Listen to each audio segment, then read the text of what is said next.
And the goal of this project is to decrease the waste accumulation in emergency phase of refugee camps by 50%. In the context of this project, we try to focus on the packaging or the redundant packaging used in supply aid packages that are sent to refugees.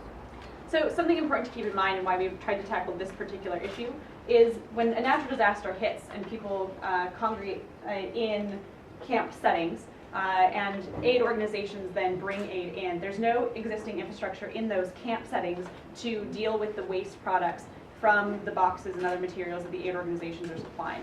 And so we wanted to look at specifically how we can address this redundant single-use packaging that also poses health issues and pollution problems when it's not disposed of properly.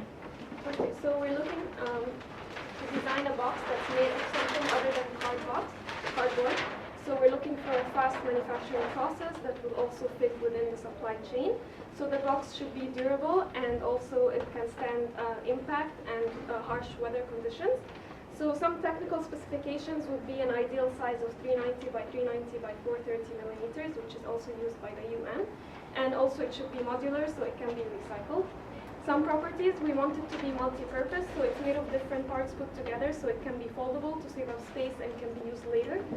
And also we can add a detachable lining within, so it can be watertight, so you can store food or use it as a bucket.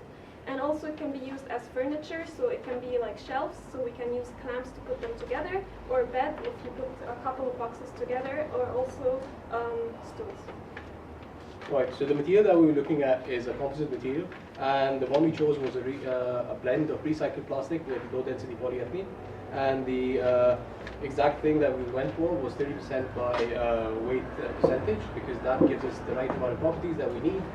Some of the properties that we were really looking forward was environmentally friendly, weather resistant, it should be strong and durable, and the material that we're going for can easily last for 15 to 20 years, and it's also fire retardant.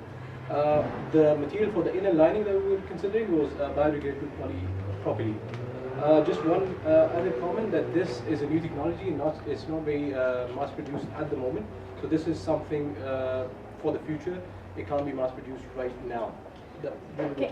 And that also brings us to some things to consider, and I think the most important thing to consider is cost effectiveness. So size-wise, these boxes would fit very well in the supply chain because they have the same sizes as UN standardized boxes, but they might weigh a little bit more, they might cost a little bit more. So we really have to work in getting the INGOs on our board with this plan. We also really want to look into how this can fit within the daily life of affected communities. So as of now, we would not push this forward right yet. We want to do some more research and involve local communities and the organizations in the process.